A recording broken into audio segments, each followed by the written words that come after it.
Hello friends, hopefully आप सभी लोग अच्छे होंगे। So complex integration, basically contour integration हम लोग कर रहे थे और ये दूसरा एग्जाम्पल हम लोग कर रहे हैं। एक अच्छा एग्जाम्पल, यहाँ पे कॉन्टूर भी दिया हुआ है, फंक्शन भी दिया हुआ है, ठीक है ना। और लकली मैंने जो एग्जाम्पल लिया यहाँ पे भी वो जो एफ जेड है, पिछला जो एग्जाम्पल मेरे ख्याल से किया था जेड बार वही है। एनीवेज आप और कोई फंक्शन ले सकते हैं, लेके आप इवेलुएट करिएगा, बट जो मैंने लिखा है क्वेश्चन इसी को मैं सॉल्व करने की कोशिश करता हूँ। चलिए, तो सबसे इंपॉर्टेंट क्या है यहाँ पे, मैं स्टार्ट कर रहा हूँ।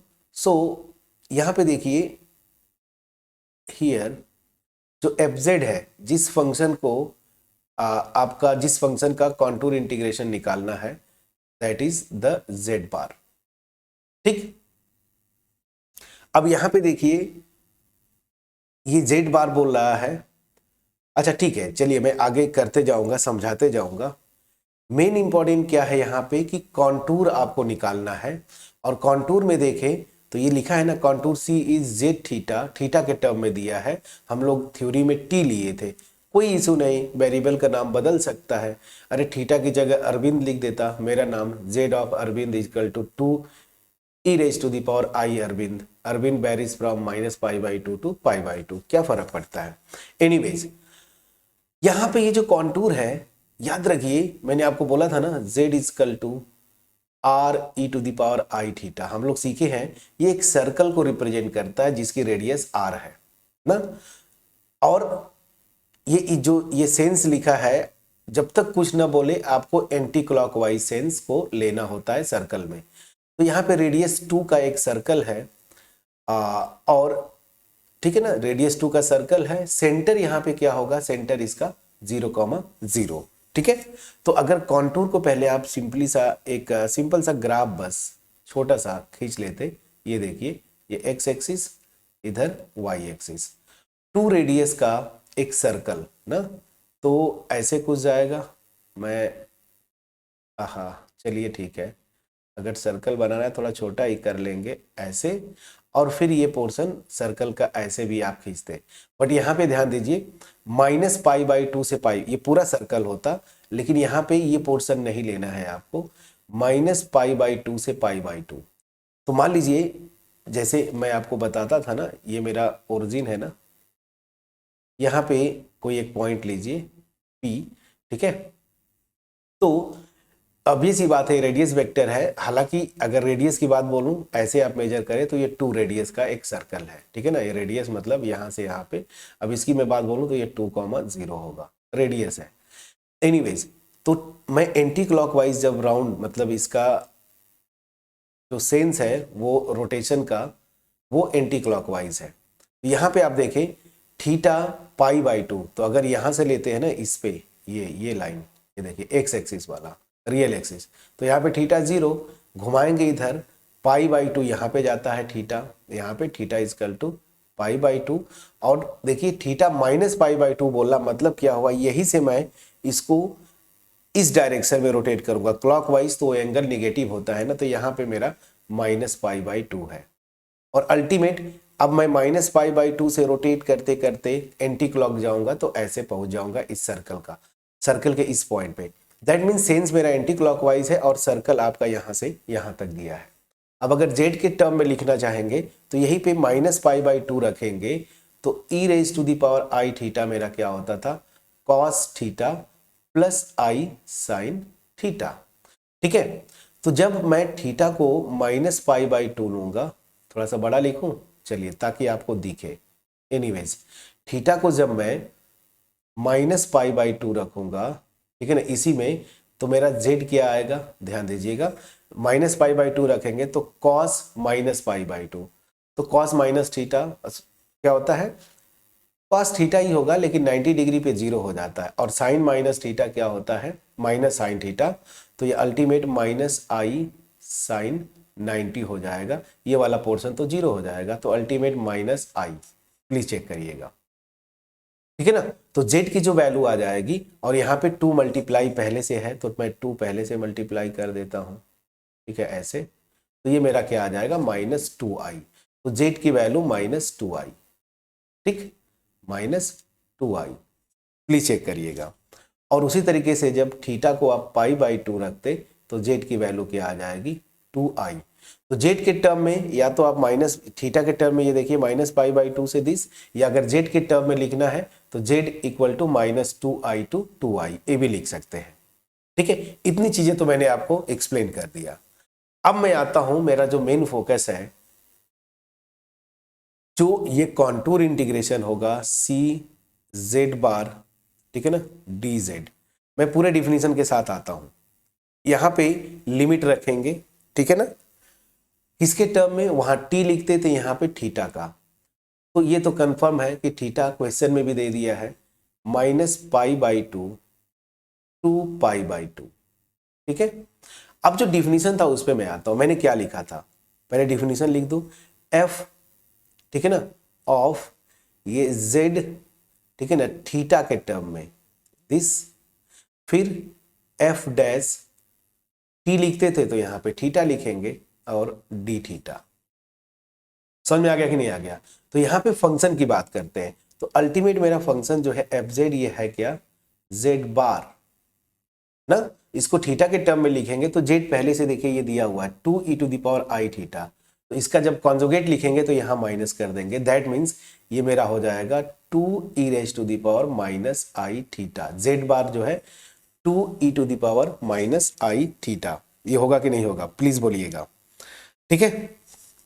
तो ये हो गया, और यहीं पे आप निकाल लीजिए, अगर ये एफ जो है ये आ गया, दैट मीन्स, अच्छा एक मिनट, ये एफ डैश नहीं होता था, सॉरी, जेड डैश होता था ना, ठीक है ना, जेड डैश टी लिखते थे ना। चलिए मैं वापस आता हूँ, थ्योरी कहाँ बताया था, ये देखिए जेड डैश टी, ठीक है। तो मतलब यहाँ पे जेड डैश थीटा हो जाएगा। अब जेड डैश थीटा क्या होगा, जेड की वैल्यू देखिए ये दिया हुआ है, इसको थीटा के रिस्पेक्ट में आप डिफरेंशिएट करेंगे तो यहाँ से जेड डैश थीटा मेरा क्या हो जाएगा, 2i⁻i थीटा। प्लीज चेक करिएगा, ठीक है। ये आपकी ड्यूटी है। सब कुछ मैंने सेट कर दिया, यहाँ पे बता दिया।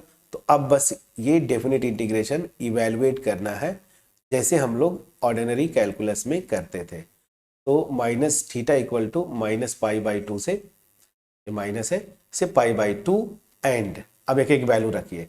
एफ ऑफ जेड थीटा आपने निकाला है, कहाँ गया, ये जो एफ जेड लिखा था यही मतलब जेड थीटा है ना, मैं ये करना चाहता हूँ। अच्छा यहीं पे लिख देता हूँ। So this will imply F of Z theta ना, ये क्या हो जाएगा, दिस सारी वैल्यूज उठा के रख दीजिए। तो ये मेरा आ गया 2e⁻i थीटा, ठीक है। जेड डैश थीटा क्या आया, 2i⁻i थीटा, और यहाँ पे डी थीटा। कैलकुलेशन बहुत इजी है फ्रेंड्स, इसके बाद तो बहुत आसानी से आप निकाल ले जाएंगे। तो थीटा इजकल टू -π/2 2π/2, ठीक है ना। ये देखिए 2 2 जा 4 और i, 4i मैं बाहर ले लेता हूं, 4i मैंने बाहर ले लिया। अब यहां पे ध्यान दीजिए, e⁻i थीटा, e⁻i थीटा, तो रूल से, इंडेक्स रूल से इसको मैं ऐसे लिख सकता हूं, और ये मेरा 0 हो जाएगा ना, मतलब e⁻0, तो ये 1 हो गया। इतना पोर्शन का प्रोडक्ट यहाँ पे 1 हो गया। मैं डायरेक्ट कर देता हूँ 1 डी थीटा, मतलब 1 डी थीटा मतलब क्या, सिंपली डी थीटा, ठीक है। अब डी थीटा को इंटीग्रेट करेंगे, थीटा के मतलब रिस्पेक्ट में ही इंटीग्रेट कर है। चलिए, तो 4i ये मेरा हो जाएगा थीटा, ठीक है ना, और लिमिट जो है -π/2 से π/2, ठीक है ना। इसको मैं ब्रैकेट में कर दिया, तो यहाँ पे आ जाएगा 4i, और ब्रैकेट में अपर लिमिट π/2, फिर माइनस लोअर लिमिट, तो माइनस माइनस प्लस π/2, तो ये मेरा पाई हो जाएगा। तो दैट मीन्स 4πi, ठीक है ना। तो मेरा जो एक्चुअल कॉन्टूर इंटीग्रेशन है एफ जेड डी जेड, और एफ जेड मेरा है क्या, जेड बार ना, तो ये मेरा क्या आ रहा है, 4πi, ठीक है। प्लीज चेक करिएगा, क्लियर हुआ कि नहीं, ठीक है। सो आंसर आपका आ गया 4 पाई आई। क्लियर? चलिए, सो ये था आपका आंसर। तो एक मैंने पिछला क्वेश्चन किया, ठीक है, इस तरह से कॉन्टूर डिफाइंड था। दूसरा क्वेश्चन किया, सेम फंक्शन लिया बट यहाँ पे पोलर फॉर्म में कॉन्टूर अलग हो गया। यहाँ पे कॉन्टूर मेरे ख्याल से जो भी कर्व इसको आप देखिएगा, ठीक है ना, पैराबोलिक टाइप दिख रहा है, बट आप इसको निकालिएगा क्या कॉन्टूर था। यहाँ पे कॉन्टूर मेरा सर्कल था, ठीक है। सो इन टू एग्जाम्पल्स के थ्रू, और एक चीज मैं फिर से बोलूं, चाहे वो आप होम एग्जाम्स की बात करें, आपका सेमेस्टर एग्जाम जो है, या फिर वो तो रिटेन होगा, या फिर आप नेट की बात करें, गेट की बात करें, या कोई कॉम्पिटिटिव एग्जाम की बात करें, ठीक है ना, तो एक्चुअल कॉन्टूर इंटीग्रेशन कैसे निकालते हैं जो अभी हम लोग कर रहे हैं, ये प्रोसेस आपको पता होना चाहिए। क्योंकि जो बार बार आप बोलते हैं ना कुसी गोडसेट थ्योरम या फिर जो है कुसी इंटीग्रल फार्मूला, वहां पे उनका जो स्टेटमेंट है ना वो अगर फेल मारता है तो एक्चुअल जो क्वेश्चन में आपका कॉन्टूर इंटीग्रेशन है ना वो इस मेथड से आपको इवैल्यूएट करना पड़ेगा, ठीक है। अगर मेरा एफर्ट आपके पास पहुंच पाया होगा, वीडियो को जरूर लाइक करिएगा, फ्रेंड्स के साथ शेयर करिएगा, कमेंट के थ्रू कमेंट सेक्शन में जरूर आप हमें बताइएगा कैसा लगा मेरा वीडियो, ठीक है। अगर कहीं पे कोई डाउट है तब भी आप कमेंट सेक्शन में प्लीज कमेंट ड्रॉप करें। Now coming to the next question, एक और टाइप का क्वेश्चन करूंगा, और वो क्वेश्चन कैसा है ये देखिए। ये दोनों क्वेश्चन थोड़े इस टाइप के जो क्वेश्चंस होते हैं, मैं बोलूंगा यहाँ पे कॉन्टूर आपको दे दिया है, ठीक है ना, पॉइंट्स भी ऑलमोस्ट दे दिया है। जैसे इस क्वेश्चन में जेड के टर्म में पॉइंट्स दिया था, मैंने टी के टर्म में उसको कन्वर्ट किया। यहाँ पे हालांकि सीधा सीधा जो पॉइंट्स हैं वो डायरेक्ट थीटा के टर्म में दिए हैं, बट मैं जो नेक्स्ट क्वेश्चन ले रहा हूं, और ये क्वेश्चन कई बार, मैं और एग्जाम्स की बात बोलूं, होम एग्जाम्स में तो आए ही आए हैं, आपका यूपीएससी में भी इस तरह का क्वेश्चन आया हुआ है, ठीक है ना, मैथ्स जो ऑप्शनल होता था। अभी रिसेंट ईयर की मैं बात बोल रहा हूँ, 3 to 4 years बैक, जब मैं ये वीडियो रिकॉर्ड कर रहा हूँ। तो वो क्वेश्चन में क्या था, वो क्वेश्चन इस टाइप का होता है ना कि जैसे कॉन्टूर का, यहाँ पे देखिए कॉन्टूर का ये दे देता है ना इक्वेशन जेड के लिए, कि यहाँ से पिछले क्वेश्चन में दे दिया था टी के टर्म में, बट वहाँ पे कॉन्टूर का इक्वेशन नहीं देता है। वो क्या करता है ना, यहीं पे ये जो सी लिखा है, सी की जगह डेफिनिट लिमिट दे देता है, लिमिट मान लीजिए 1 to 2 या ऐसा कुछ, और यहाँ पे कॉन्टूर न देके बेसिकली वो स्ट्रेट लाइंस को रिप्रेजेंट करता है। और वो क्वेश्चन कैसा दिखता है पहले मैं लिखूं, उसके बाद मैं आपको बताऊंगा ना कि वहां से आपको ये ट्रीटमेंट करना होता है, ठीक है। इसी तरीके से करना है लेकिन थोड़ा सा अलग जाते हैं हम लोग, खास करके जब स्ट्रेट लाइंस को वो लिंक करता है। और ये क्वेश्चन बहुत फेमस है, फेमस इन द सेंस कि अक्सर ये क्वेश्चन यूनिवर्सिटीज में भी पूछा गया होम एग्जाम में, ठीक है ना, और यूपीएससी में भी इस तरह का क्वेश्चन में भी, मैं ये नहीं बोलूंगा कि यही क्वेश्चन, बट ऐसा क्वेश्चन पूछा गया था। तो अगला जो क्वेश्चन है, मैं वो क्वेश्चन होमवर्क आपको लिखूंगा, आप ट्राई करेंगे, नहीं कर पाएंगे तो नेक्स्ट वीडियो में मैं उसको जरूर सॉल्व करूंगा। वो क्वेश्चन मैं लिखता हूं, ठीक है। देखिए फ्रेंड्स, ये क्वेश्चन है, ये क्वेश्चन आपका होमवर्क होगा, और ऐसा क्वेश्चन कई बार आ चुके हैं होम एग्जाम्स में, सेमेस्टर एग्जाम्स जो आपके होते हैं, या ऐसा ही क्वेश्चन यूपीएससी में आ चुका है, यूपीएससी ऑप्शनल में, ठीक है ना।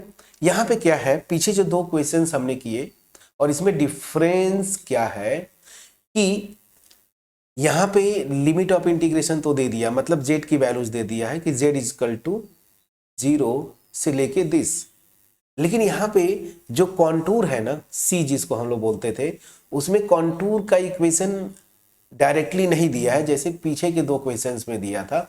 यहाँ पे कॉन्टूर जो है वो आप पढ़ेंगे ना तो वो क्या है, कॉन्टूर ये सी जो है 2 लाइन सेगमेंट्स का सम है, मतलब 2 स्मूथ आर्क बोलिए या स्मूथ कर्व्स का कॉम्बिनेशन है। क्या है वो कॉम्बिनेशन, देखिए बोल रहा है ना कि ये इंटीग्रेशन इवेलुएट करिए, अलोंग बोल दिया मतलब कॉन्टूर इंटीग्रेशन की बात कर रहा है, अलोंग कोई कर्व ले रहा है, और वो बोल क्या रहा है, along the real axis from z equal to 0 to z equal to 1।